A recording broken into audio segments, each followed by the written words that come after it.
Yes. Welcome everybody to the film room. We are live here this Thursday night, once again here at Southtown 101 Pub Sports Radio Studios. As you can see, Texas Drew and Jay Steele, and we do have a special guest in the house, the head coach of the San Antonio Gunslingers, Tony Hernandez. How you doing, Coach? I'm doing fine. And let me tell you, this man right here, if you've ever seen him before or you ever heard of him before, you know how he's coached or anything like that. I barely saw this man just a few months ago at the tryout for the Gunslingers. And let me tell you, I would want to play for this man. Straight up. He has the passion, he has the pride, and he has the, I want to say, the San Antonio-ness of what he wants to bring to this city. Because, right, Coach, you are born and raised in San Antonio. Born and raised right here. All right. So you want to go ahead and get a little bit of history about yourself, Coach? I shared it the other day with somebody. A true story. I didn't get my name till 1980. Well, when I was born, I weighed 14 and a half pounds. Yeah. And my mother had me natural. So when I was born, my mother was diabetic and she slipped into a coma, did not tell the nurse my name. So my legal birth certificate, and I was born at Brady Green Hospital right there off of 35. Weighed 14 and a half pounds. They never told the nurse my name. So on my legal birth certificate, it says Boy Hernandez, born to Raul and Janie Hernandez. And when I became a freshman at Thomas Jefferson High School, they basically said, hey, this isn't going to have to work. You're going to have to get this amended, ratified. So we had to drive to Austin to get my name fixed and all the way to Austin because that's where they did it. Yeah. I was begging my mom to name me Roger. Because Roger Staubach of the Dallas Cowboys, he was my idol, and my mother in her Spanish language, like your name's you're Antonio, settle down, But that's where it's at. I grew up over there by Edison High School, and they ended up moving us, and we ended up moving over there by Thomas Jefferson. So I ended up going to elementary school at James Madison, and then Horace Mann, and then at Thomas Jefferson. So I've San Antonio's my city. So when they presented me with the opportunity to do this, I was like, hey, it's like, well, there's no room for failure because I'm not moving to Corpus. Right. I'm not moving to Austin, especially, they have tacos made out of tofu. It's not going to happen. So I'm like, man, okay. So, the pressure was there, but also the dream of being able to do something in your backyard. It was pretty cool. I'm with you on that. Well, I just want to let you know, Coach, you actually have two Mustangs right here. Really? Yes. Yeah, we were graduates from Thomas Jefferson. 04? 07. 85. So did you play with Gabe Rivera? No, but I got to watch him. I still remember watching him on the Bob Hope show when he was an All-American. So back then, when they had the Bob Hope show, they would bring out the All-American football player for the collegians. And I still remember him coming out, and I was like, he went to school. I know him. So I did see him and meet him a couple of times. I still remember where I was when I found out he was in his car accident. So yeah. So then, when you were there, then Coach Townsend was to been there. Coach Townsend, Drew Crawford. Coach Townsend was still there when we were. Yeah. I was still there. He was instrumental for me. He played at Southwest Texas State. And he was really, really instrumental for me. Coach Bailey. There was a coach by the name of Coach Munoz. And now he went to the dark side. He went to Edison. We don't like them Bears. So, but he was very, very influential in my life because I met him at the age of 11 when I was a sixth grader at Horseman. And he was the person that really was an influence in my life. But yeah, Coach Townsend was I have good memories of these guys. Good memories. Coach Oakes, just great memories. Townsend was there he was Coach Cook. Yeah. Wow, you were Coach Cook. I still see him and still talk to him. He still he still takes the tickets up at Alamo Stadium. Alamo Stadium. Yeah. I'm not gonna snitch, but I never have to pay. So, yeah, I love Coach Cook. Because my sister went to Jeff. She's class of 99, and her friends were all part of the football team. So that's how I knew them. And of course, with Coach Redding at the time when they were there, which is one of our coaches that we that was a big influence for me. So, but Yeah, that's kind of cool. Some Jefferson history right there. Beautiful school. Yeah. Yes. Beautiful school. They're actually redoing the whole thing again. They're redoing, they're revamping, and one everything. of my friends is one of the principals there. Oh wow! Yes, she was an amazing friend in high school, and she's a principal there. So wonderful young lady. That's good. That's cool. You got any questions for the coach? No, not right now. He's just intimidating you, history, right? I got the history lesson now. I really want to go play for him. Go give me some cleats this weekend. Yeah, try out Saturday, right, coach? Sunday. So if anybody's watching, don't be late. Don't be late. My definition of don't be late is if you're there with 20 minutes left, you're late. You're late, and I will ask you to come back next year. You've been warned. You know, I kind of see Coach Townsend's little slogan: "Early is on time, and on time is late."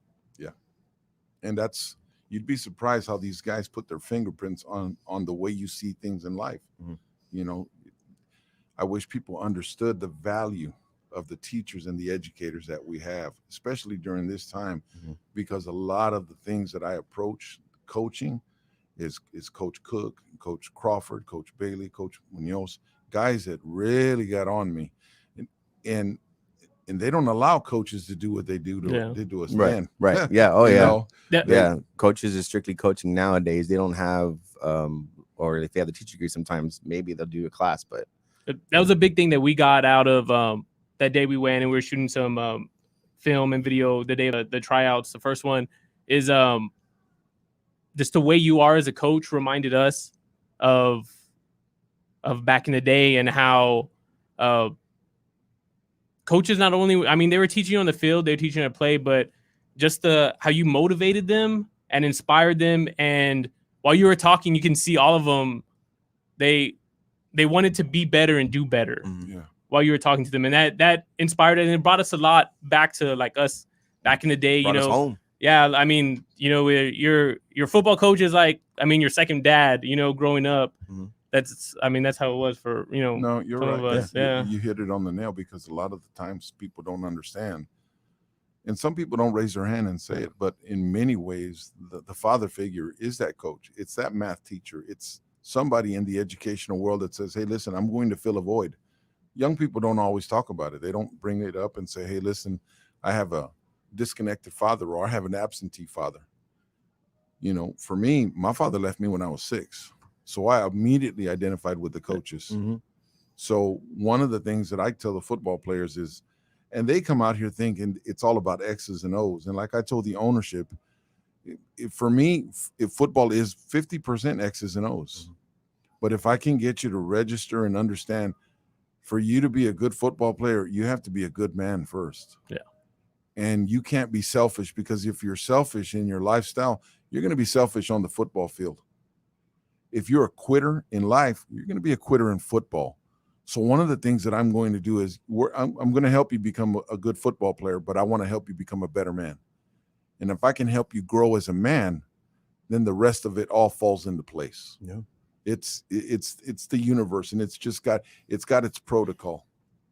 Agree with that 100%. I mean, like Jay Steele said, you know, when we were in high school, our head coach, or most of our coaches were good influences. For me, it was Coach Redding and Coach Townsend, because they were, you know, for Redding was a teacher too, so he would teach a class and he would, you know, help you out anything that you need, even if you wanted to go ahead and maybe get a break from your teacher or something, go there and finish your work over there. He will let you do it and he would help you out. But like you said before, Coach, it's right. You are helping us to become men into this world. And for that, in high school, for me, Townsend and Redding helped me with that. So history. Yeah. So, Coach, you've been coaching since 1997. Is that correct? 97 or 96, around there. Okay. So, no, okay. I was just trying to remember from that day. What kind of coaching from the ranks did you start off with and to where you are today? Right off the bat, I cut my teeth on defense. You know, when I came on board to help coach in Houston, you know, that's where I played. That's where I was comfortable at. So I went on as an assistant in Houston. And then within a year, they're like, you know what? The leadership, the influence, the passion They said, you know what, we're going to have you run the defensive side. And I ran it for a good 4 or 5 years. And then I gradually went off to the offensive side. For some reason, they think that if you're a head coach, you've got to run the offense. My first love is defense. It's just being able to hit something and not go to jail.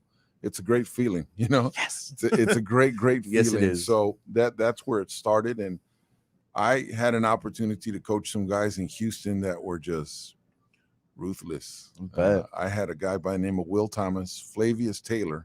And if you ever met Flavius Taylor, he was maybe 5'9" on his tippy toes. And when he came out for a tryout, I still remember the head coach, Rene Torres, telling me, I don't want him. And I said, man, there's something about him. He goes, he's too small. He's a tweener. I said, okay, but, you know, just give me this guy. And he did. And then I had another guy by the name of Alex Barajas. And the coach told me, I don't even want him as a backup. And I said, there's something about him. And then there was Outlaw and Calvin Fredericks. I still remember these guys. They were animals. Howard Johnson was a defensive end, and Outlaw was a defensive end. And I gave him a rule. I said, you guys are not allowed to communicate during the game. You're not allowed to talk to each other. You're not allowed to high five. Don't let me see you guys communicating. He goes, well, but we're teammates. I said, exactly. The only time that you can talk is when you're standing over the quarterback. So either one of you has to sack the quarterback, and that's the only way that y'all can talk to each other. If I see you talking, I'm going to run you till you cough up a lung. So that's some good philosophy. Those quarterbacks hated me. But I tell you what, Howard and Outlaw, they talked all game long. Yes, they did. So I remember those times. So, yeah, that's how it started. Nice. So you went to the University of Houston, correct? No. I got a degree in theology. I coached in Houston. In Houston. I coached the Houston Gunslingers, the Houston Riders. 2 teams. Yeah. Wow. I know. So when somebody told me full circle. Yeah, when they told me about that, I was like, wow, okay. So, and I called Rene Torres in Houston. I said, you'll eventually hear about it, because he's got his ear to the football world. He goes, I said, there's an arena football team. And I said, and they've asked me to coach it. He goes, really? I said, yeah. He goes, what's the name of the team? I said, the Gunslingers. He goes, what in the hell? I said, we didn't steal it, man. We're just gonna make it better. Okay? That name's been around for a while. But yeah, it has. So and I'm excited for the opportunity here in San Antonio. Somebody told me that, you know, that's an aggressive name. I'm like, look, we're in San Antonio. What do you want us to call it? San Antonio Tacos? It's not gonna happen. You know, no, it's not good. We're not the Jalapeno. No. It's not gonna happen. We're the Gunslingers. Get over it. So, yeah. You know, I mean, it sounds cool. I like it. Yeah, I like the colors too. Yeah, so do I. I love those colors. I'm Same like, here. Way better than black and gold. Yes, I love those colors. Off of Fresno and Blanco. So anyhow, so what was that day like when you got the call from the owners that you were the selection for the head coach? Initially, I wasn't going to take it. Wow. To be honest with you, I had already planned. I was coaching presently for a team here in San Antonio called the San Antonio Titans. It's a semi-pro football team. Great football players. But my initial thought and my process, because I had discussed it with my wife, was once I'm done with this season, I'm done. Like you're retired. Reason why is the temperament of the football player is changing. The landscape of football is changing. You know, I can't tolerate, and I can't digest, I'm my own man. I'm a grown man. Well, if you're a grown man, then pay your child support. Okay? If you're a grown man, be responsible, because a grown man is on time to practice. You can't miss 2-3 weeks and then expect to be the starter. It's just not going to happen. You can't be sloppy. You know, you have to understand what it takes to be a football player. And the one thing that I did love about semi-pro is that you didn't pay anybody there. No, it was all pride. So for 18, 19 years, for me to get guys to succeed and to follow something, and I didn't give them any financial compensation. I don't know if it goes towards leadership on my behalf, or that it was just a perfect storm where they wanted to play and I wanted to coach, and it was a match made in heaven. But little by little, you have these players that they don't want to be yelled at. They don't want to get, and there's a rule that I have in football. I'm not going to speak to you in a manner that you're not allowed to speak to me. So if you're on my football team and you make a mistake, I'm not going to berate you in front of your wife or your children. They're not going to hear it. I am going to get after you, but there's a place and a time. So I'm not the type of person to embarrass a human being because I'm not going to respond well to that. But I also expect you to do your part. And one of the things that I tell the football players is this: if you're going to play for me, you have permission to be emotional because football is an emotional game. You do not have permission to be a distraction. There's a big difference. The minute that a flag goes up in the air, you've gone from being emotional to a distraction, and you're hurting us, and I can't have that. So it had just gotten to the point to where I could actually say I think I kind of technically fell out of love. And then I got the phone call, and they said, "Hey, we'd like to talk to you about something." And I said, "Let me stop you first of all." I said, "I'm in the middle of coaching a season."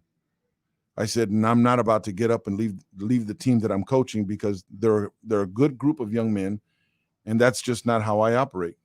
You finish what you start." And he says, "No. This isn't something that we would expect you to do today. This is something that we're working on for the 2021 year." I said, "Okay." So we spoke.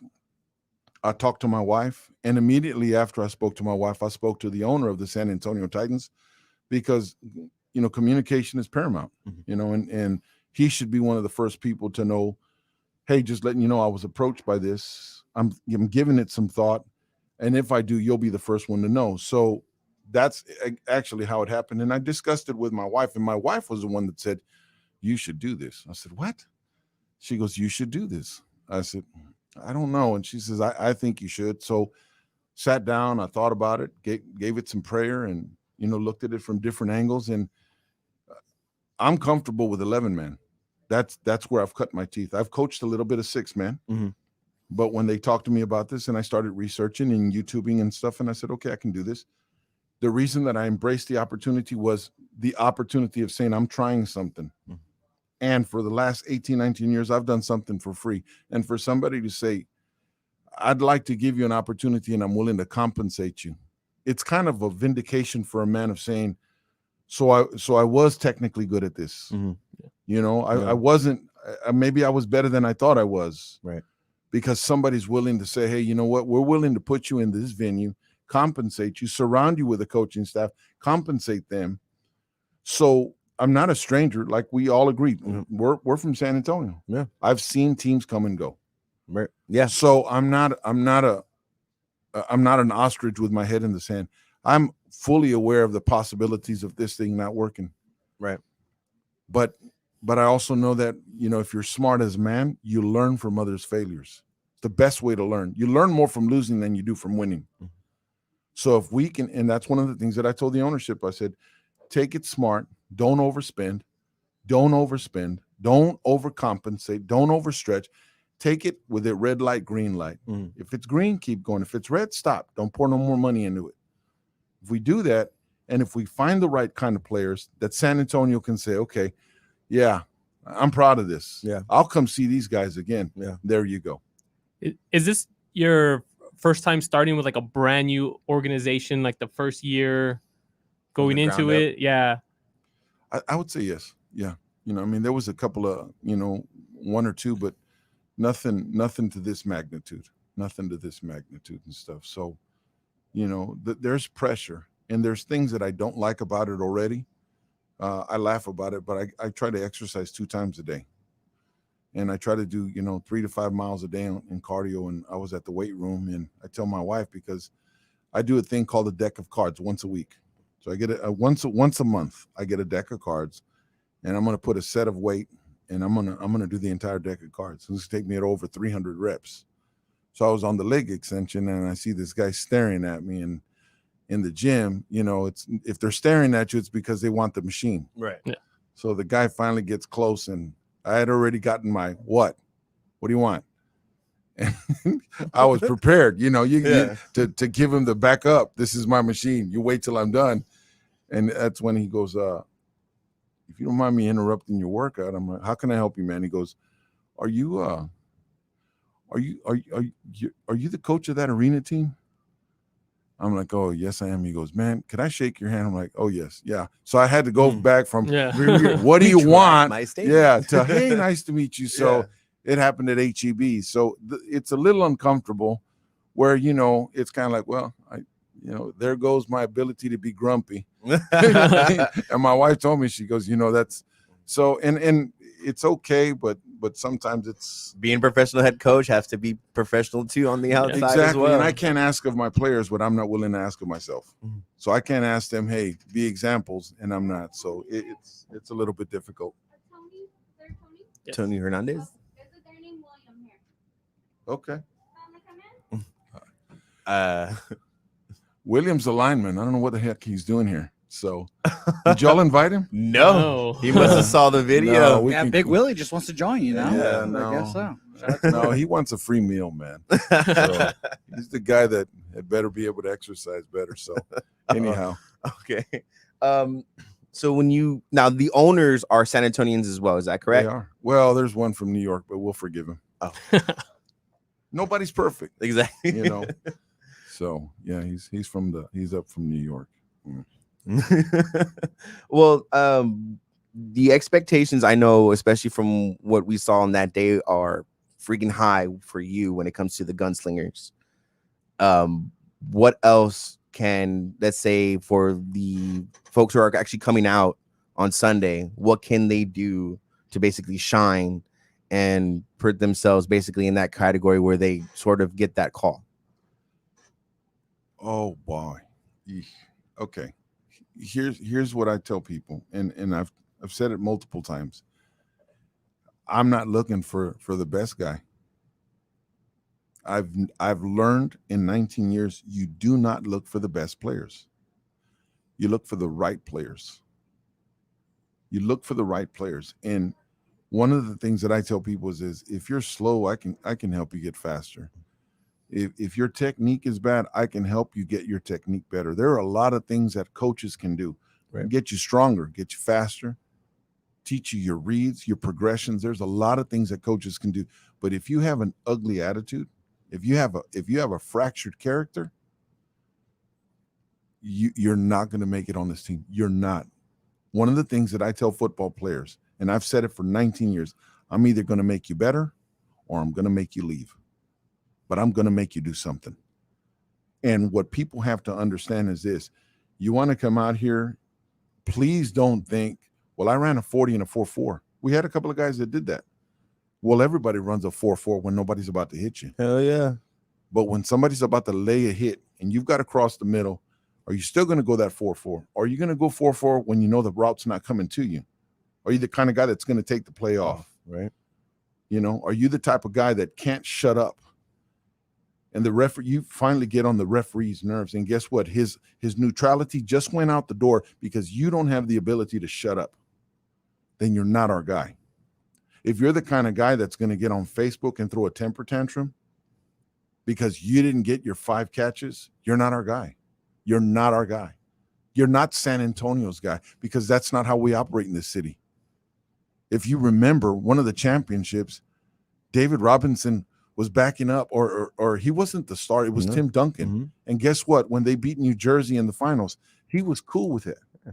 When Manu Ginobili was coming off the bench, he didn't throw a temper tantrum. So we're looking for the ingredient that says that's San Antonio. In other words, did we win?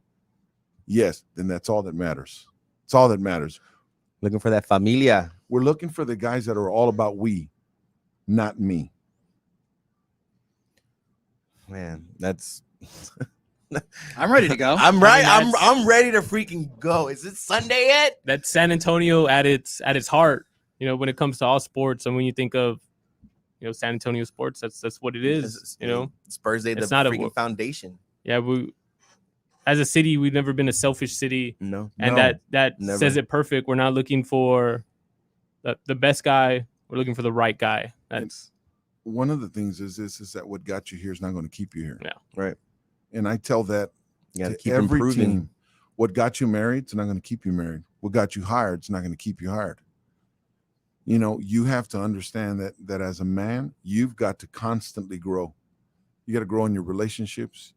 What got you hired is not going to keep you hired. You're going to have to show up every day and demonstrate for the 8 to 12 hours. This is why you hired me, because I can do this. What I tell football players is this: You know, how do I know I'm going to make the 25-man roster? How do I know what's the deal? At the end of everything, the question that I'm going to ask myself as the coach is this: where we want to be in 10 weeks, will you be the reason we get there? Or will you be the reason that we don't? Because there's a lot of guys that they're fast, they're strong. We can go down the list on a lot of guys in the NFL, in the NBA that were phenomenal players, but they were me guys. And yeah, they put up the numbers, but they didn't get rings. I'm about rings. San Antonio's about rings. If we want people to come and pay, they want to see a winner. They don't want to see a selfish ingredient. They don't want to see a me team. They want to see an us team. So it's real simple when people are saying, you know, because every day I get phone calls and text messages and I'm your guy. And let me tell you why you should pick me. And okay, man, thank you.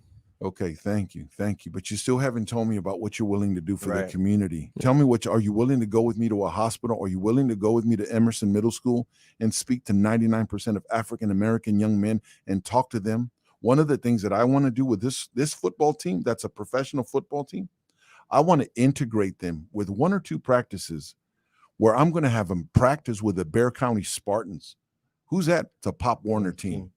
I'm going to get a 10-year-old little boy, a 12-year-old little boy, and I'm going to make him practice with a defensive end, a defensive tackle, a wide receiver. Can you imagine a 12-year-old boy going home and then they try to tell him, hey, why don't you come run with us and let's go break windows and let's do something? Are you kidding me? Mm-hmm. Do you know what I did this Saturday? I practiced with a professional football team. Dude, I don't have time to be stupid. I know what I want to do. I'm looking for football players that are saying, yeah, I'll take 2 hours out of my day. I'll run routes with a 12-year-old. I'll teach him footwork. I'll teach him wrist movements. That's what we're looking for. You don't know when what kid you get or what kid you're teaching grows up to be that type of football player who's playing Division I or wherever he plays and says, this is who taught me. This is where I learned from this person or from that person. Coach Tony was the one who invited my football team out here to help, and look where I'm at now. Exactly. If we can just change one little boy, one little girl, come on, man. So I'm looking for football players that want to give back and give back with their time. I want them to join me at the Jimenez Thanksgiving dinner. I want you to serve. Why? Because some of the best leaders are servants first. Mm-hmm. You know, if there's anything that we've learned from politics, we've got some of the worst leaders. You want to know why? They never served. Nope. They were born with a silver spoon in their mouth, and they're pathetic leaders. We need people that know I'm a better leader when I've served. When I've served, I can lead better. It's all part of the process. I agree with that 110%, Coach. 110%. I agree with that. Do you have anything else that you want to? No, and I love that because I mean, like you said, it's the San Antonio Gunslingers. You know, you have that part of the name. Not only are you a gunslinger, but you're the San Antonio Gunslingers. So I mean, that's a great thing that you're gonna, you know, help these guys be part of the community and make them want to be part of the community. And I mean, that's gonna put people in the stands. You know, hey, this guy was helping me out, you know, during the week. I'm gonna go watch him play. You know, I saw this guy here, and you know, it's all about community, and we've got to go back to that. We got to go back to just giving back, and that's why I'm saying there's so many football players that are coming out thinking, well, hey man, I'm 6'4". You know, hey man, I throw the ball and I make it whistle. Yeah, you do, but your character sucks. Or in the off of the field instead of on the field. One of the things that I've learned is this, and I miss my mother, but she gave me some good wisdom. She said, the man that you are in public, that's not who you really are. The man you are in private, when nobody sees, that's who you really are. When nobody's watching, when the lights are off and nobody's in the stands, who are you? That's why when we see them at practice during warm-up, I'm watching warm-up because I'm wanting to say, are you the guy that takes the time off? Are you going to take the next 20 minutes off? You're going to go 50%, right? That's all I needed to know, because that tells me your preparation. That tells me all I need to know. So guess what? Thank you very much, but you're not the guy I'm looking for. I'm looking for guys that come ready, on time, in uniform, prepped, ready at all times. If you've got that, We're going to be a match made in heaven. If not, you're going to need a therapist because I'm going to get on your nerves. And let me tell you, you don't want that because we saw that firsthand. And boy, I mean, I enjoy that type of I guess, I don't know that type of coaching. And I trust me, coach, when you were in their grill on that day, you know, telling them what to do and all that stuff, like I was ready to literally put my pants on and go. I appreciate that. So like, I really think I might try out this Sunday. Coach, I have a question for you. One last one so we can end on some football talk, I guess. Okay. What can fans expect from the team play style wise when we hit that point? You know, it's still a ways away, but it seems like you're a traditional coach when it comes to football, pound the rock, do all that stuff, or are we going to see more of a traditional, I guess now traditional air raid college offense because of arena football being the way it is? We're going to put it in the air. If the name was ever suited for a football team, it's ours. It's the Gunslingers. And one of the things, I had a quarterback that used to play for me. His name was Rick Encina, and we had a game 2 years ago, and it was our opener. And I specifically told him, I said, pull your guns out. I said, pull your guns out. Start pulling the trigger. Pull it. Go for the throat. One of the things is that when you guys come out to watch us, I'm telling you right now, I'm not about running up the score. I'm not about trying to humiliate somebody. But if you came all the way to watch this football game, don't go to the bathroom. Not when we have the ball, because chances are we're going to put it in the air. We are going to throw the ball. We are going to run. Now, in arena, there are no punts. Nope. There's no special teams. So you got four opportunities to move the ball. You're not going to punt. We are going to do some things. We're not going to break the rules, but we're not going to follow the mold. That's not going to happen. So we are going to throw some curveballs in there. Why? Because I think it's something that we want to hear the oohs and the ahs. I think that's something that you want to watch. I don't think you guys want to come and see a boring game. We want to put it in the air, but that doesn't mean that we're not going to run it down somebody's throat. I got a guy by the name of Pierre Turner, 6'3", 260 pounds. He's the meanest version, the Texas version of Suge Knight. Be advised. Be advised. Be advised. Death Row is in San Antonio. Woo! I'm ready. He will run that ball. Mean. Now I'm ready. Is it 2021 yet? Like, and it is going to be for spring, right? Spring football. Yes, spring? It is. We kick off in March. I'm going to try as best as I can to get a couple of scrimmages where we can bring people out and let them watch. So yeah, we're going to do a lot of stuff. So yeah, it's fast paced. It's about to get out of control next month because we're going to end up, to the roster, start trimming it down, and 25. So yeah, it's going to get ugly and some hearts are going to get broken. But one of the things that I've learned is that you'll never be successful until you have the courage to piss people off. And I'm not there to, I want to make everybody happy, but I have a responsibility to the owners. I have a responsibility to my city. This is my city, and I can't put something out there that's mediocre. San Antonio is not a mediocre city. No, we are not. Greg Popovich has set the standard. 5 rings. That's a high standard. So for the person that said that he wasn't one of the greatest coaches, be quiet. Well, Coach, thank you so much for coming on to the film, and we do appreciate it. Thank you for your time. Once again, Coach Tony from the San Antonio Gunslingers. You guys, make sure if you want to try out Sunday, you want to see this man in action, what he's like, he is going to give it to you on Sunday. So it's going to be 9 a.m. or 10 a.m. 10 a.m. 10 a.m. Be there at 9:20. I should have said be there at 9 o'clock. Don't be late. Don't be late. Once again, Coach, thank you so much, Coach. Thank you for coming in. Thank you.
Make a few ends as I breeze through. 2 in the morning. Heart is still jumping because my mama ain't home. What's up, everybody? Welcome back to the film room. That was a great segment. Thank you once again for Coach Tony Hernandez, the head coach of the San Antonio Gunslingers, coming into this show and giving us basically his pretty much life coaching in a nutshell. So once again, thank you, Coach, for that. Yeah, and you got to, get a little piece of who he is and what he's bringing in. He has a vision. That's a very, very motivating and inspiring man right there. We got the girls chiming in right now.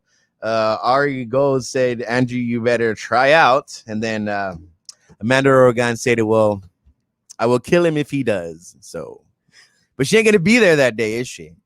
So we'll find out. Yeah, when you come home with like a pulled hamstring or two, it'd be real funny. shout out to Ari Gold, by the way, who promised me, pinky promised me. Oh yeah, she broke She's gonna be it. here. Yeah, she pinky promised, told me that she would be here.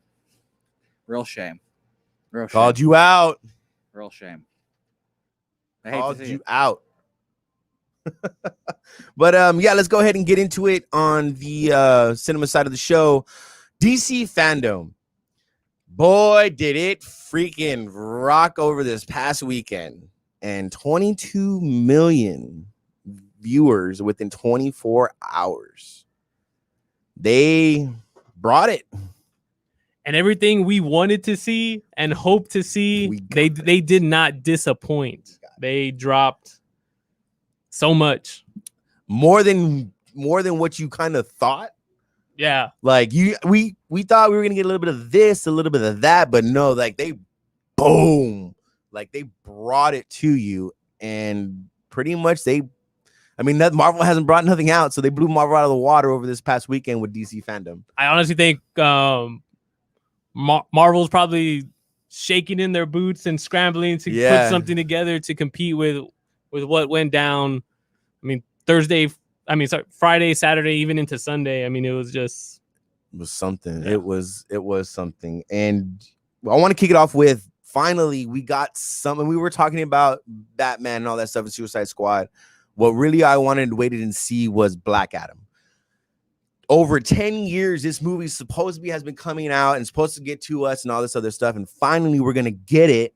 But what we got with it was something that wasn't unexpected. I thought it was just gonna be like maybe stills of concept art. Yeah. But I like how they did it, made it like live action concept art, like more live movement. And The Rock said Black Adam's no joke. Yeah, and the biggest thing I got out of it is, with Black Adam coming out, here I'm thinking it's Black Adam, Shazam, they're gonna come together, but no, we got they're bringing in the Justice Society of America for Black Adam. So he's taking on that squad. That's pre-Justice League. Mm-hmm. This is they're going deep into the archives, and they're like he even like he pretty much called out. He called out Superman, Batman, everybody. He made it seem that eventually, he might be the main antagonist going at it in Justice League, and then all of a sudden be the anti-hero that he becomes later in the future. But yeah, I think we're also we might see him first, maybe in Shazam 2, or if not, maybe he should be in Shazam 2, because Shazam 2 is called The Fury of the Gods, so Black Adam was considered himself as a god. So that'll be so exciting to see. So wait, hold on. So Black Adam is in the Shazam? Is he the bad guy in Shazam? Can someone explain Black Adam to me? He's one of the Shazams. Yes. It's like a past Shazam or like he's one the of original. Yeah, he's the very first one of getting those Shazam powers from the Elder Wizard. Basically, the backstory of Black Adam is that he's been around for 5,000 years. He's Egyptian. He was a slave, and pretty much his people wanted to be free. And the wizard found him, gave him the powers, and thought he was the chosen one, right? And basically, what he did was pretty much use those powers for evil and killed everybody like within that city or wherever he was at. And then he gets buried, then he gets resurrected, and pretty much goes head to head with Shazam, with Superman. Like he's that type of strong person where he can literally take down Superman by himself without kryptonite. So that's how powerful Black Adam is. Well, I mean, it's The Rock, so The Rock can do anything. I mean, he was attached to this since freaking like 07, 08. I mean, it was supposed to be before Shazam. Yeah. He came out and said too that because it was all supposed to be one movie, like the Shazam going after Black Adam, but he felt that it needs to be separate movies, and then Shazam's story should be told first so they can set that up. Then he's getting his own to set him up, and then I mean they're just expanding their universe. Finally, yeah, finally trying to come up, compete with Marvel, and they're with this second phase, third phase, whatever they want to call it. It's coming. It's coming. Now, especially that we thought we were gonna get a teaser for Batman. That's not part of the DC. This Batman's not part of the DCEU as far as we know for right now. But with Flashpoint, it could change. But we got literally a trailer, and what a trailer! Wow. I mean, if that doesn't take all the, are we doing the film room trailer watch right now? If you want to, have you dropped seen the it? trailer? No, I don't know what we're talking about. The Batman, the Batman trailer. With Robbie Patty. yes. I think I have seen it, but we'll give it to the people right now. All right, go for it. We'll look it up. While right he's queuing that up, what Jason was saying, like it. If you thought you had bad thoughts about Robert Pattinson playing Batman, just maybe with this 2-minute trailer that we got can change your mind. Literally, it changed my mind just a little bit. I think his I actually just remembered I have seen this, but I think his like eye black look after he pulls off his mask was Winter Soldier. Is hilarious. That's like straight up Winter Soldier, like that's what he looked like. Are you guys ready for this little teasy trailer? Let's do it. I'll watch it again. Well, you're going to. You better.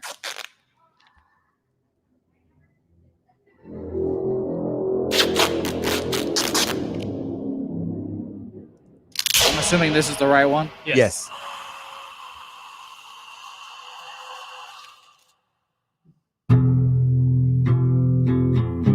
From your secret friend. Underneath the bridge. Who? Topper sprung a leak. And the animals I've trapped. Haven't a clue. All become my pet. Let's play a game. Just me and you. Any of this mean anything to you?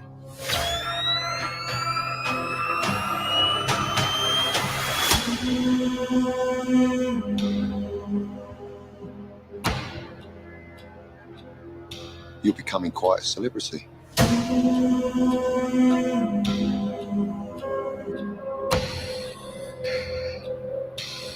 Why is he writing to you?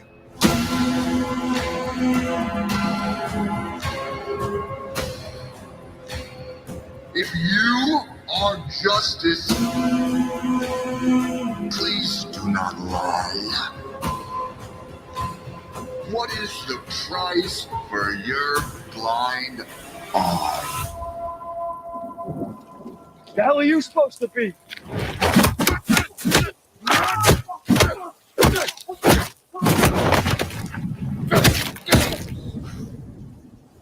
I'm vengeance.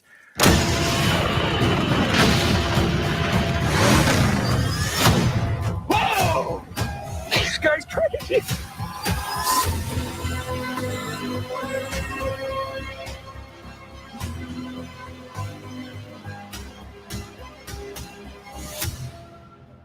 You're part of this too. How am I part of it? You'll see.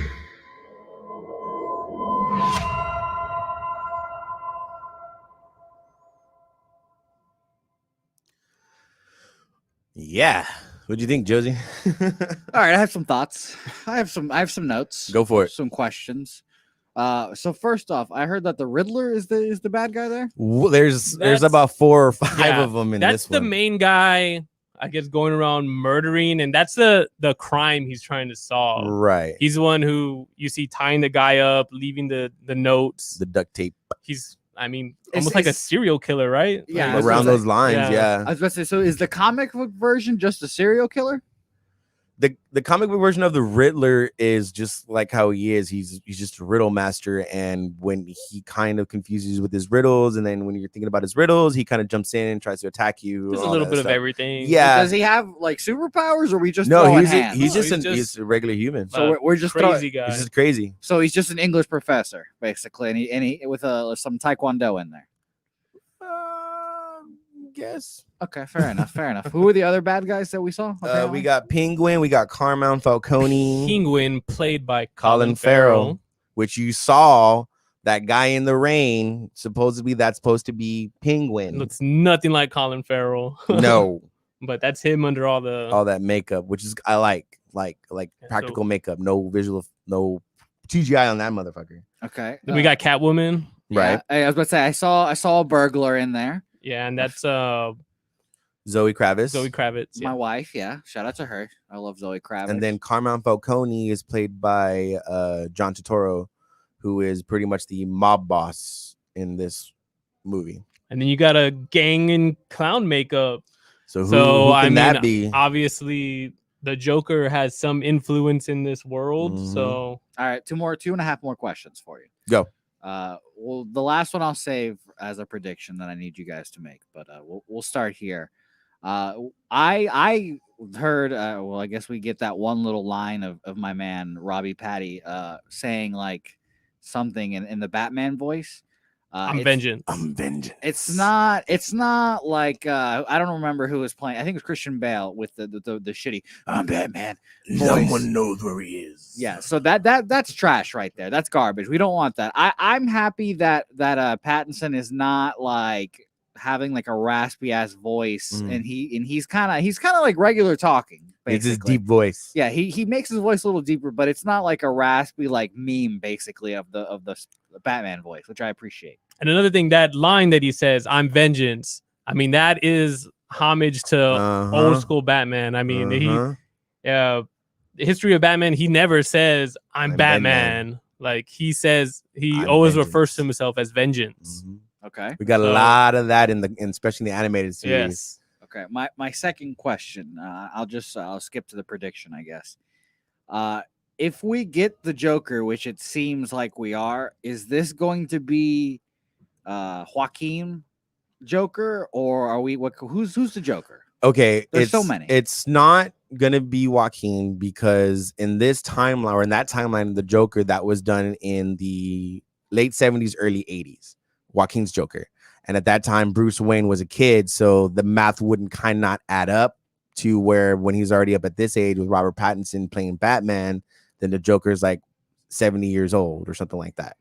So no, it's not going to be, I don't think it's going to be that type of Joker, but you never know. But I think this is a standalone Batman movie. It's going to be a standalone franchise. It's not going to be a part of the DCEU. This is literally Matt Reeves' Batman. And those on the opener, another little like hint that they gave during the opener. I mean, you get a red WB and a red DC. And every other movie they've come out with, it's always been blue. So this is their little teaser on this is the red universe compared to the blue universe where everything's it's like the dark side. But of then DC. at the end, when you got Flashpoint coming, where they could integrate it. Yeah, they're Flashpoint being the Flash. That's what we're talking about next. And he's able to jump through different timelines, which sets it up that at any point they can combine all these universes and have be like, oh, it's been there all along, Yeah. Okay, so my last superhero movie question, because we were big fans of the Zack Snyder cut for Marvel or whatever the fuck the movie's called, the new Justice League movie. Right.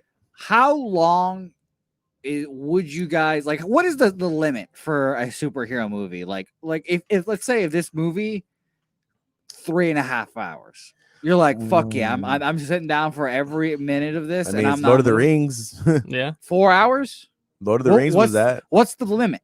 Because I honestly, I think that Endgame was supposed to be 4 hours. exactly. I was think right that these under it. Mhm. all of these Right movies under it. that have like all these like different connective tissues, and I think it's only superhero movies, to be honest. I think you could make them any length, literally any length, and I would sit there and watch every second. Speaking of that, bringing up the Snyder Cut, Mm-hmm. they also announced that it is a 4-hour long movie. You're gonna get 4 1-hour parts, Yep. and that's gonna be the original Justice League. That's gonna be how it really wanted to be. And that's what I'm saying. Like I saw that it was supposed to be 4 hours. I'm like, Yeah. Well, I mean, 4 hours. Like, am I going to complain about it being too much? No, I would complain about it being too short. Am I going to complain about him not giving me more? I want all of the things. Give me everything you have. I think within the next 5 years, we're gonna have 6-hour long movies. And I'm I mean, okay with Avatar, would man. Give it to me. I would go spend the Avatar's day- gonna be there. I would go Shit. spend the day at the theater and Yes. maybe get you a little like Maybe we get 15-minute intermission Yeah, and then I was boom, gonna right say, back into it. Give me a halftime. Yeah. Give me like a 20-minute halftime. Well, you and go gotta. pee. That's how it used to be back in the day when they would show movies. They would have intermissions where you take a break, you walk out of the theater, go get your concessions or whatever, and then you come back and finish the movie. I think they did that for Titanic, Yeah, right? when Yeah. it first And then came I out. think when Titanic first released, like it came in 2 tapes. Yeah. Like Because it was too It's so long to fit long. in one VH. Same thing with Blood in, Blood Yeah. Out. It came in with 2 cassette tapes. It was too long. So yeah, but 4-hour long movie, I'm all for it. Like I said, like we said, Endgame was right underneath that mark from Hey. start to end credits. And I sat there for every minute, and I didn't go pee. I did too. I was Yeah. attached to the screen. You know, that's what I'm saying. I think superhero movies and these types of movies that are going to streaming now, and I think they'll benefit because fuck it, let's just make it like 7 hours, guys. Let's just let's just I'm all fucking do for it. it. Blow it out.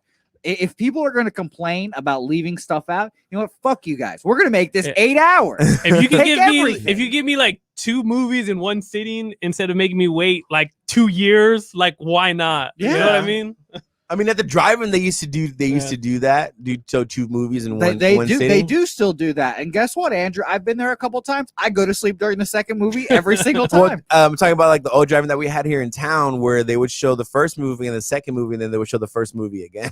Fuck that. What? Oh, my lord. Yeah, shout out to Stars and Stripes because I went to go see. I don't remember what the first movie was, but it was great. I watched it, and then by the time you're in the second movie, it's already like 11 o'clock and you're starting it. I'm like, fuck, man, I'm tired. And the second movie I watched was Logan. Oh, and you fell asleep to that? Yeah, I fell asleep and I woke up and Wolverine was just dead. I was like, what the fuck? What happened, guys? What's going on? Dang it! What happened? I was like, what? I thought this little bitch was supposed to protect him. Now he's like plunged through with all these like fucking sticks and stones and shit. That was really disappointing. Oh man. Let me tell you, I still have not rewatched Logan, but shout out to my man. I got something here. Since the Flashpoint, right, is going to be coming out with their multiverse, Marvel is going to be coming out with their multiverse, probably around the same time. Yeah. Who is going to do it better? I don't know. 'Cause Right. we already had time travel already Yeah. with Endgame, so we already know about the multiverse is already there. But with Doctor Strange's multiverse and Flashpoint, what studio is going to do it better? I think it's crazy that we're having this discussion because DC literally has not stuck one movie, has not done a job with one movie. We still haven't seen the fucking Snyder Cut. Maybe it's ass. I gotta agree with Josie on this. I think we need to wait for Snyder Cut. I think we need to wait for Wonder Woman 84. I think we need to wait for At least, I mean, if we're gonna make the decision couple now, good drops. yeah. I mean, the teasers we've got. I mean, DC just looks. And they look good. They look dark. They look like they're finally going somewhere. Right, like they finally got it Fuck, right. 20 years later, But we know with Marvel, we've never been Disappointed. disappointed. exactly. That's you what know? I'm saying. You It's never can't been take something to worry DC. about. You really can't take DC. When's the last time a Marvel movie's really disappointed? Everybody says the worst Marvel movie Captain within Marvel? the MCU would That's be a big wrong. If it's Captain Marvel. either It's the one with Thor: Dark World Yeah, or Iron Man 3, 3 is that the is or so 2. 2. Thor: Dark World Two. is the one with the red stone that goes into Yeah. Yes, the Reality Stone. yeah, trash. And then Iron Man 3 is the one with the multiple suits. That and Pepper fucking dies but doesn't die. Yeah. Yeah. Also trash. Yeah. So So- see, and those movies are far distance now. I mean, Oh yeah, I mean, but now since you know what the whole MCU was about, now you know what they kind of tied into. But oh, okay. It almost feels like they had to make those movies just to get to where they were going. Yeah, let's just say I'm not skipping them on a But rewatch of all. But I still Marvels. think those weren't even like as bad as what DC like put out. basically You know, what I mean, because DC put only like we've said on the show, they only have 3 good movies out of the entire time that they brought out the DCEU, which is Wonder Woman, Shazam, and Aquaman. And each of those movies made $1 billion, or almost grossed $1 billion. So I'm just saying, like, and now that they have the right director, or should I say the right CEO when it comes to WB, so they're on the right track. So let's see where they go from here. And once again, when it comes to Marvel, the only thing that they came out with is just a title change to the Eternals. Instead of being called the Eternals, now they're just called Eternals. That's all Marvel came out. Drop the Z or the drop the. I have another question for you. So when's the last time we had a good Superman movie? Just to start this conversation. Well, you can't say the one with what's his name, Brandon Patrick, because that one sucked. That was what Superman Returns. Yeah, with Kevin Spacey. Fuck that guy. In the same, the first Superman of this, I mean, it was all right. Man of Steel was spot on, especially how with the fights and everything like that, because of the technology that you can do. But I would say like Man of Steel is way better than Dawn of Justice. Okay, so when's the last time we had a good Batman movie now? Was it The Dark Knight 2 and 1? Yeah. Okay, so I don't understand why, because those are the DC moneymakers. Can we agree on that? Those are that's Iron Man and Captain America. Pretty much. The top of DC. Why can we not make a good movie including those characters, but we can take these side characters like Wonder Woman, Aquaman, and Flash and make quality films? Why is that so hard? Well, I mean, it's just like how with Marvel did with Guardians. Nobody thought who the fuck they were unless you're a really true geek comic book nerd. And look what they did. That's why DC brought out the first Suicide Squad. I think it has to be with like the expectations of it aren't as high, you know, so it gives the director more like room to kind of do what they want. Well, I mean, when you're putting out a Batman movie and when you're putting out a Superman movie, it's like you have to do it this way. They're like on that high pedestal. Like when the MCU first came out, using Iron Man, like all these other side characters that wasn't Spider-Man, because you got to remember Spider-Man was the big character for Marvel because of Toby, right? And using these other side characters to create one big universe and one big team, nobody thought it would work, and look where we are now. I mean, look at Aquaman. Everybody's following that mold. I mean, the director was like, "Hey, I'm gonna take this character that's who was blonde, blue eyes, and not the traditional, not the superhero every kid wanted to be. Who talked to fish and whatever, rode on top of seahorses and dolphins." And he's like, I'm going to do it this completely different way and make my own version. And look, I mean, it works. $1 billion, it works. Sometimes it pays off to take risks. Okay, so my last Superman Batman question for you guys is kind of difficult, but I think you two novice movie goers will be able to answer this. What do you want in a Batman and Superman movie? What do you want to see in it that will elevated from the shit we've seen now to some quality, you know? Like, is there some shit that we haven't seen yet that is super cool in the comics that hasn't been translated to the screen yet? Is it a new Superman? Is it someone else on Batman? What do you guys want to see? Well, we're gonna see it. For me, what I want to see is the black suit Batman. I mean, Superman. I want to see the black suit Superman because that's basically his dark side when he puts on the black suit.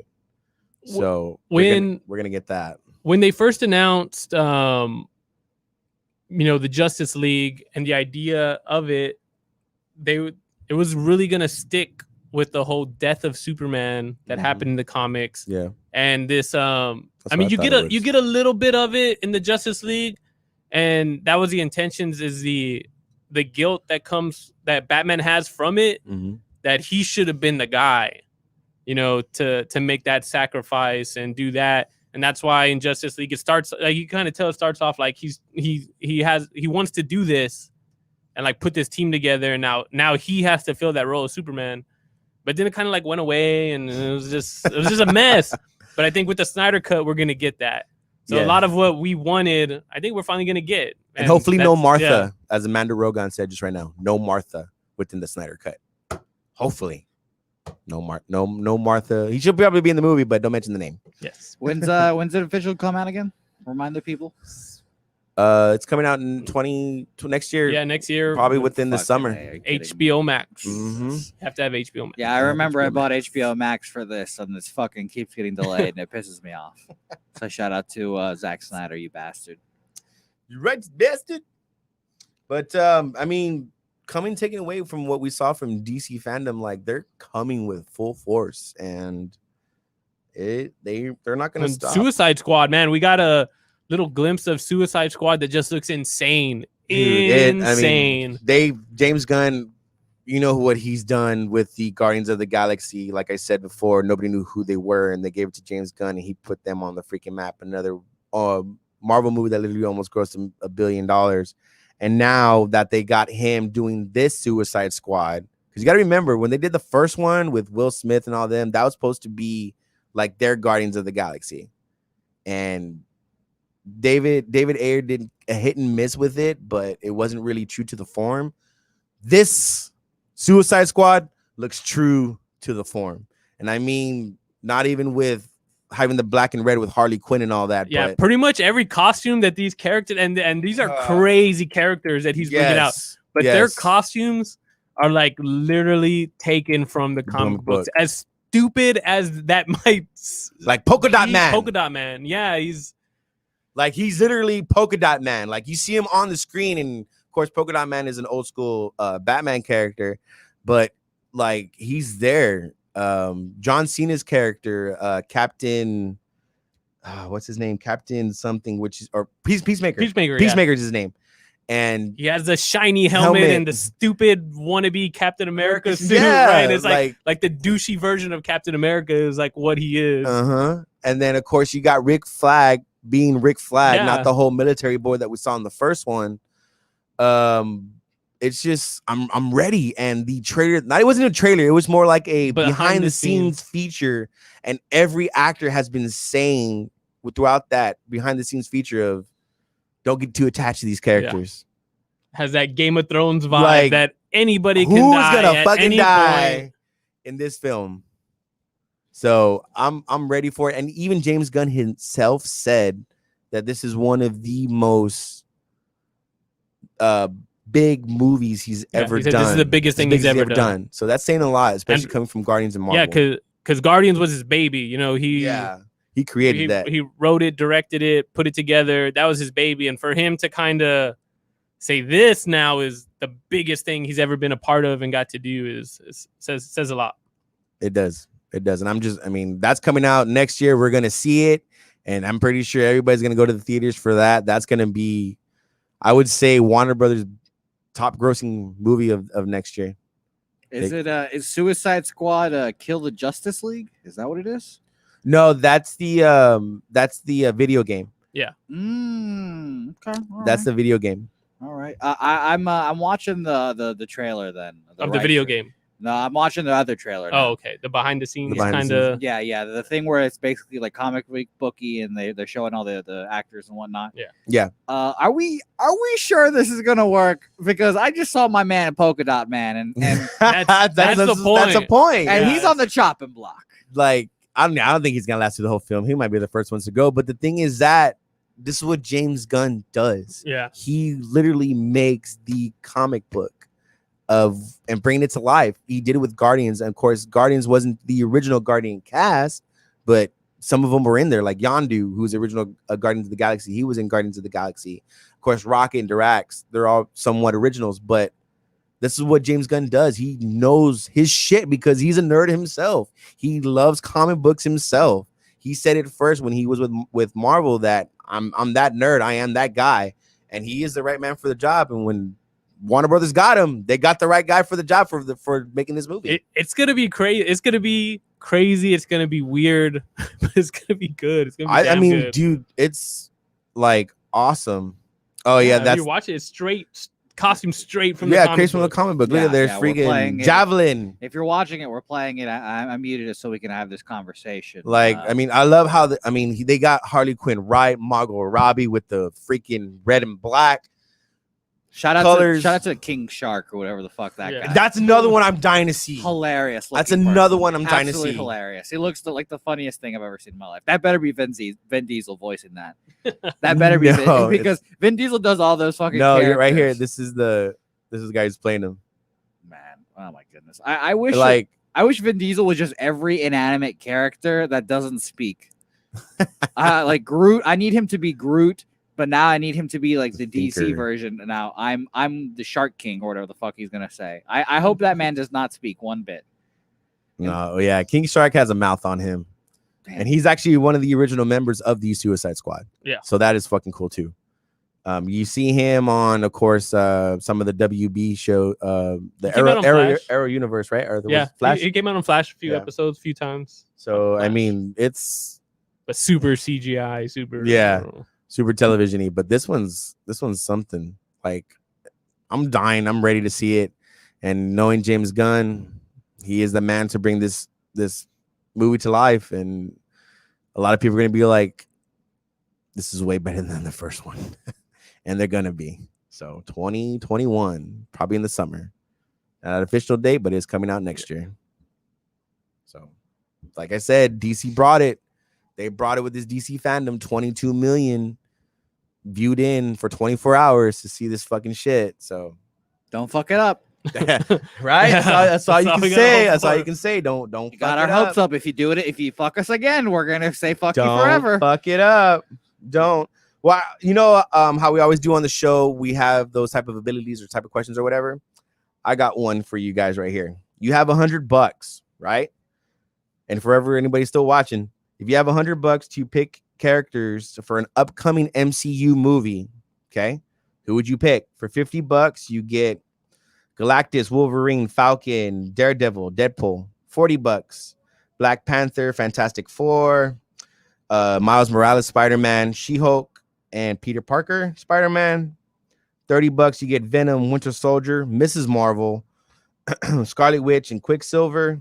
For $20, you get Wasp, Hawkeye, Moon Knight, Gamora, Captain Marvel. $10, Groot, Iron Fist, Quicksilver, and Punisher. So who would you start with on that? How many characters do you need?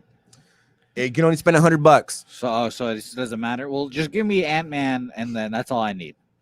I need the comedy, Paul Rudd, and then you can put whatever. You could put like 2 broomsticks around him, and it'd be a great movie. I mean, I say I'm gonna go with. I mean, I need some Deadpool. I'd like to see some Deadpool. Okay, that's half for your budget. Yeah. All right. So now you got $10 left. That's who you got for $10. You throw any random $10 person in there. I would say Groot because all he says is I am Groot. Dude, give me Deadpool, Spider-Man, and then throw in Groot. That's a squad right there. Yeah, I would agree with that too because I would love to see Spider-Man and Deadpool just. But I want Teen Groot. Throw in Teen Groot. Okay, Teen Groot. I got it. I'm Groot. All right. You know, I'll go with that too, dude. I was gonna say, pretty much have Wolverine, with She-Hulk, because with the Hulk thing, and then throw in, I would throw in Groot, but yeah, I like that Deadpool, Spider-Man. I'll throw in the second one too. We'll just do the Wolverine and Deadpool. What is that? The whole 100, right? Yeah, it's the whole 100. I just do them two as well. That would be hilarious. Yeah. Is it the original Wolverine with my? Oh yeah. I mean, you have to do Hugh Jackman with Ryan Reynolds. You got to. I mean, they're like freaking right. I mean, they're like almost best friends in real life. They are. And just their back and forth banter when they're just themselves is. Speaking of them too, how they say they're best friends and all that, they are up for the Face Off remake. Yeah, I saw that. So that's gonna be. I mean, that would be cool, and having them both with them, their humors and stuff like that, especially with Ryan. But that would be something to see. I think I'll go watch that. I'll go pay to see that in theaters. Have them two in What the remake. wouldn't you go see in theaters? Green Lantern. Lies. Again. No, I didn't see that in theaters. didn't see I didn't see Green Lanterns in theaters. I mean, speaking of theaters, I think this weekend, what do we got coming? I think Tenet? Tenant's coming out Tenant's coming and out. New Mutants. Oh, is and New Mutants. Is it really? I was about to say Tenet Yeah. because that's No. that's the only. Yeah, it Tenet- comes out the 4th. I Tenant's think, or the coming 7th, out. New Mutants is coming out. which is and the last Fox movie. Alamo Draft House just opened back up also. I think only the one in Stone Oak, Mhm. though. But they're open. So now we got some Santikos. We got one of the draft houses back open. So And I think a couple of AMC theaters are opening up this week too as well. So I mean, theaters are opening. You guys are gonna go to the movie theaters, or you guys are gonna see this on VOD? Because as of right now, these movies, Tenet, New Mutants, no VOD whatsoever. You would have to go see these movies in theaters if you want to check them out. So, but other than that, Mulan's still coming on to Disney Plus. Not taking my $30. So, but yeah, I mean, I just can't get over how big DC fandom was and how DC finally Trying to think if we missed anything. brought it. That was huge. Oh, then we got the new trailer for Wonder Woman. We got to see. Yeah, I mean, everybody what's her knew name? Cheetah. Cheetah. We get to see Full on. Kristen Wiig as Cheetah, which was, I mean, I thought there was going to be some practical effects with her, but she's all CGI. Yeah, she's all CGI. a little disappointed in that, but yeah, I was hoping to get something like Nebula. yeah. But anyway, yeah, Wonder Woman's the only thing that we pretty much knew about. That's only different. The only different trailer throughout that was just showing Kristen Wiig as Cheetah. That's the only difference from the entire trailer. So, but Shout out to that. We're getting a good look of it on the screen right now as well. I need to catch up with all these movies. I'm excited to see it. I'm excited to see it. Wonder Woman was quality, so they could not fuck that up even if they tried. and they're not gonna, because I mean, Patty Jenkins is signed on set to the third one, to direct the third one, and that's it. God damn, did I just see that correct? Was my woman Wonder Woman swinging on lightning? Is that real life? Wow. I guess it isn't technically real life. That's wild. All right. I'm in. That's she all. can swing through the bolts. That's all I needed to see. I'm in. Well, she doesn't have her visible jet, so how she's gonna get around the world? Yeah, that is honestly, I will never understand. So I need some clarification. Is the invisible jet, when you get into the invisible jet, are you also invisible? Or are you just riding around on nothing? Because I've seen both versions where they're just driving around on nothing, basically. Well, yeah, the old school cartoon, you basically see them within just sitting. Just sitting down in the invisible jet. It's the funniest thing ever. I think it's hilarious. Like, and especially how Family Guy does the parody when like Superman's in there and he's like, "Oh, did you use the restroom?" He's like, "Yeah." "Did you wash your hands?" "Yes." So like, yeah, so you're just sitting down and she's just floating. I don't know how they would ever bring it to live action. I highly doubt it, but I'm pretty sure if they do the whole thing, you'll be whole. Like, you won't see her. It wouldn't be like how it is in the old school cartoons. Cool that Kristen Wiig is showing her range and not just being funny woman. Now she's being intense woman. So shout out to her. I just wish, man, that they had some practical effects on her. Yeah, I bet she's all CGI when she was Cheetah. But when they showed her full Cheetah fighting, I mean, it's a fight scene, so I'm hoping maybe we'll see the close-ups. Yeah, we'll see some close-ups before they start fighting, and then they just really went full animation because she's a Cheetah, quick, fast. And all that stuff. Do you think was this movie pre or post Cats? Because maybe they just thought like, oh fuck, Cats, it looks awesome. All these people look great. It's a little, honestly, it's a little bit of both. Yeah, I mean, because one of us made Cats. That's what I'm saying. Like maybe they just like, fuck it, let's just do the Cats version of this character.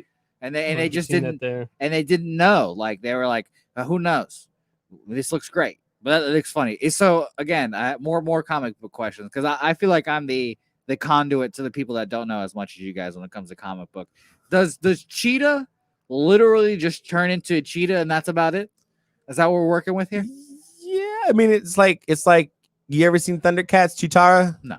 Okay, well, it's a bad example, but yeah, she's pretty much a type of not geneticist. I don't think, I can't remember her backstory, but I know she's like an animal lover, scientist in some sort of way, and she does this experiment, goes wrong, and boom, She gets That becomes a speed cheetah. and strength, Mhm. and she literally becomes a cheetah Man, in a it- human form. Shout out to the creativity. I mean, and in Wonder Woman, that's one of her. That's one of her that's biggest foes. Yeah. her arch nemesis. Yeah. That's her Lex Luthor to Superman. That's her Joker to Joker to Batman. Batman. It's, Yep. So That's the arch nemesis when it comes to Wonder Woman.